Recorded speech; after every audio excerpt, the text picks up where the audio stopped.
Bueno, entonces, eh, por fin llegamos entonces al aparato deductivo de la lógica de predicados. ¿Qué tiene un aparato deductivo? Sabemos que tiene axiomas, teoremas, reglas de inferencia y esas cosas. ¿Y para qué lo vamos a usar? Para deducir teoremas, para deducir teoremas, no para, o sea, para no usar la semántica, sino para deducir teoremas. Entonces, ¿cuáles son los primeros axiomas que nos vamos a conseguir aquí? Entonces son los axiomas que vienen de esas reglas de cuantificadores generalizados. Entonces, por ejemplo, la primera, que el para todo distribuye con respecto al i. O sea, si yo tengo para todo x que cumpla con r, vale q y p, es lo mismo que tener para todo x que cumpla con r vale q y para todo x que cumpla con r vale p. ¿De dónde viene eso?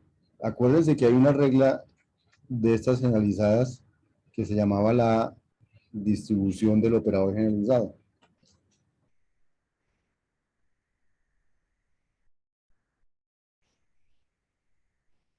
A ver, esta. Decía que, mire, que si yo tenía un operador generalizado, en este caso va a ser la conjunción, donde aquí está un predicado Q, y aquí está la operación entre una expresión y una expresión, es la misma operación, o sea, una conjunción. Entonces yo podría decir que eso es la operación de operar los primeros con operar los segundos. Entonces fíjense que eso es exactamente este axioma. Dice, el operador es la conjunción. El que está aquí a la izquierda es R, allá se llamaba Cooper, se llama R. Y aquí hay una conjunción de Q y P. Entonces ya, pues eso es lo mismo que hacer la conjunción de para todo X que cumple R cumple con Q y de para todo X que cumple R cumple con P. Y esa es la distributividad del para todo. Esa es la distributividad del para todo. Porque es cierto, porque para todo la semántica es una conjunción y la conjunción es un operador binario que es asociativo, conmutativo y tiene unidad, y por tanto todos los operadores binarios, asociativos, conmutativos que tienen unidad cumplen cuando son generalizados con esta propiedad. Entonces, esa es la primera gran axioma que cumplen todo que cumple para todo. ¿Listo? Ahora, con el existe debe haber uno parecido. Claro, debe haber uno parecido. Entonces, si aquí ponemos existe, aquí debe estar la operación binaria del existe. ¿Cuál es? El O. ¿Cierto? Entonces, esa es la regla siguiente. Existe una XR, QP existe XRQ de XRP, pero fíjense que tiene sentido. Si existe una X que cumple con R y que cumple con QOP, pues existe una X que cumple con R y que cumple con Q, o existe una X que cumple con R y que cumple con P. ¿Sí? La de arriba, si todos los X que cumplen con R cumplen con Q y P, entonces todos los X que cumplen con R cumplen con Q, y a la vez todos los X que cumplen con R cumplen con P. O sea, tienen sentido esas porque realmente los operadores binarios, conjunción y disyunción, tienen esas propiedades, y todo operador binario que tenga la propiedad de asociatividad, conjuntividad y unidad cumple con esto. ¿Listo? Tercer axioma. Tercer axioma. Bueno, este sí es un axioma diferente. Dice, si lo que hay en P no tiene nada que ver con X, si aquí se para todo X que cumple con R, entonces se vale Q o P. Pero en P no se habla de X, o sea, P no depende de X. Entonces uno puede simplemente sacar el O de aquí y decir, entonces, si quiero que para todos los X que cumplan con R se valga Q o P, entonces, y P no depende de X, entonces si P vale, pues esto es verdad, y si no, todos los X que cumplen con R deben valer con Q. O sea, si P no es cierto, debe ser cierto que todos los X que valen con R cumplan con Q, para que cumplan con Q o P. Y si P sí es cierto, pues ya no importa qué pasa aquí, porque pues aquí también daba cierto siempre. Ese se llama la distributividad del O con respecto al para todo, que es una especie de distributividad, pero realmente no es distributividad, no es que aquí cuando haya O lo pueda sacar, solamente este es un caso especial donde dice, si ahí ponen un O y esta P no tiene nada que ver con X, puede sacar esa P de ahí. Pero en general uno, bueno, no se encuentra tan seguido esas cosas. Regla valiosísima del para todo. Si a mí me dicen para todo X que cumpla con R, cumple con P, eso es equivalente a decir que para todo X true, aquí no puse el true, R implica P. O sea, finalmente esta R que está antes del dos puntos, la puedo trocar de puesto, la puedo mandar después del dos puntos, pero al mandarla le pongo una implicación, porque eso es lo que hay detrás de esto. Todos los que cumplan con R cumplen con P. No dice que todos cumplen con R y con P al tiempo, no. Todos los que cumplan con R cumplen con P. O sea, lo que hay detrás de un para todo de estos es el para todo de una implicación. ¿De cuál implicación? Que los que cumplan con R implican que cumplen con P. A estas reglas, a esta regla se llama el trueque. O sea que yo puedo coger una, si yo tengo una implicación aquí, puedo coger el R y ponerlo antes del dos puntos. O si tengo el R antes del dos puntos, lo puedo meter después del dos puntos, pero con una implicación. Eso, fíjense que es una regla sintáctica, pero que tiene que ver con la semántica que hay detrás del para todo. Y otra es la de Morgan.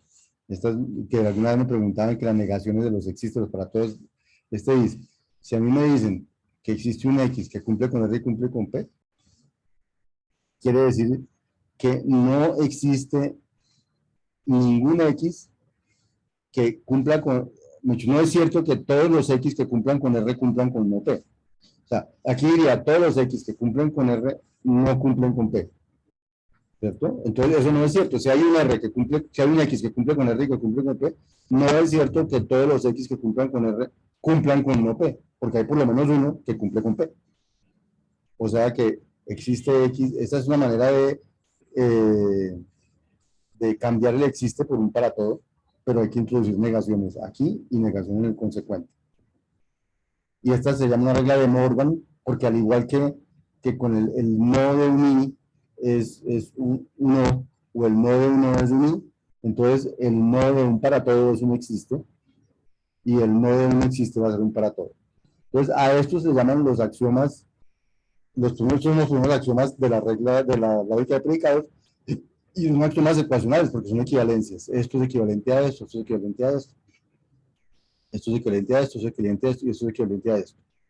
¿Sí? Ahora, igual pasaba con el para todo y con el existe, que pasaba con la conjunción y la disyunción, que si el uno tenía uno, el otro tenía otro como parecido, que si había el de Morgan del I, había el de Morgan del O, que si había, si hay trueque del para todo, debe haber algún trueque parecido con el existe. Entonces, miremos, esos se van a poder demostrar a partir de estos.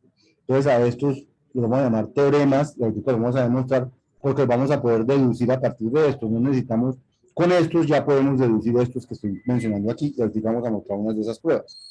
Por ejemplo, puedo, aquí digo, está el otro de Morgan, dice, la negación de un existe, pero donde el segundo de aquí está negado, es el para todo X, R dos puntos, P. O sea, si todo X que cumple con R cumple con P, eso quiere decir que no existe un X que cumpla con R y no cumpla con P.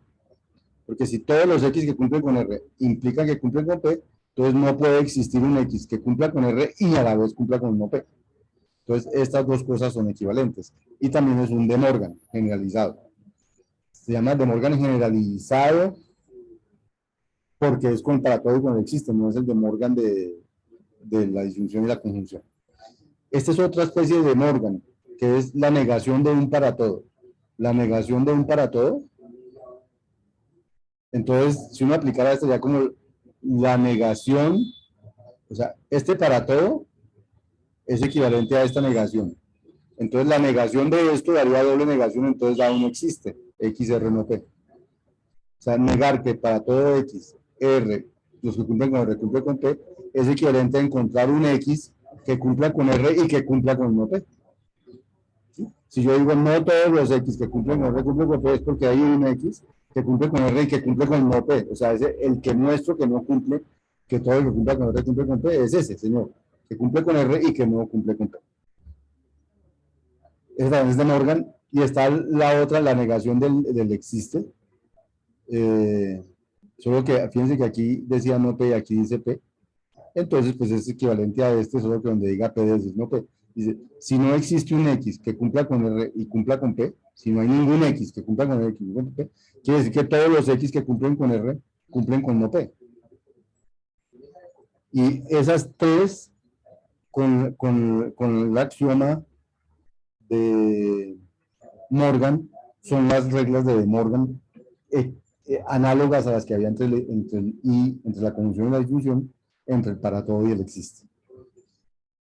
Así como había un trueque del para todo, hay un trueque del existe, que dice, si yo tengo existe x r dos puntos p, entonces yo el r lo puedo mandar después de los dos puntos, pero lo mando con una conjunción, no con una implicación. Esa es la gran diferencia entre el trueque del para todo y el trueque del existe. El trueque del para todo es este predicado que hay antes del dos puntos, lo puedo mandar después del dos puntos, sí, pero con una conjunción. En el para todo lo puedo mandar, pero con una implicación. Y el doble trueque significa como que fui y volví. Entonces yo puedo coger el para todo x r dos puntos p, y se acuerdan que era, lo podía meter con r implica p, pero r implica p, lo podría volver la contrapositiva, no p implica no r, y luego sacar el no p, y poner aquí no p y no r. O sea que si todos los x que cumplen con r cumplen con p, eso es equivalente a decir que todos los que cumplen con x, que no cumplan con p, no cumplen con r. Y eso se llama la regla del doble trueque del para todo. Y parecido a lo que hicimos eh, con el, eh, con el para todo y el o. Acuérdense que el para todo y el i distribuyen sin problema, y el existe y el o distribuyen sin problema, pero el para todo y el o no distribuyen sin problema. Necesitamos que no el p no, lo que había después no dependiera de x. Y aquí pasa lo mismo. Si este p no depende de x, entonces que exista un x que cumpla con r y que a la vez cumpla con q y p es equivalente a decir que existe un x que cumpla con r y que cumpla con q, y luego que se cumpla p, porque p no depende de x. O sea que fíjense que ya tenemos, bueno, esos los damos teoremas porque vamos a tratar de empezar a demostrar. Nosotros ya tenemos un arsenal de teoremas y axiomas ecuacionales con los que puedo empezar a hacer lo mismo que en la lógica proposicional, a demostrar teoremas ecuacionales. Entonces, por ejemplo, vamos a demostrar la primera de Morgan generalizada, o sea que para todo x r dos puntos p es equivalente a no existe x r dos puntos no p. Entonces, espérense, voy a detener aquí la grabación un segundo.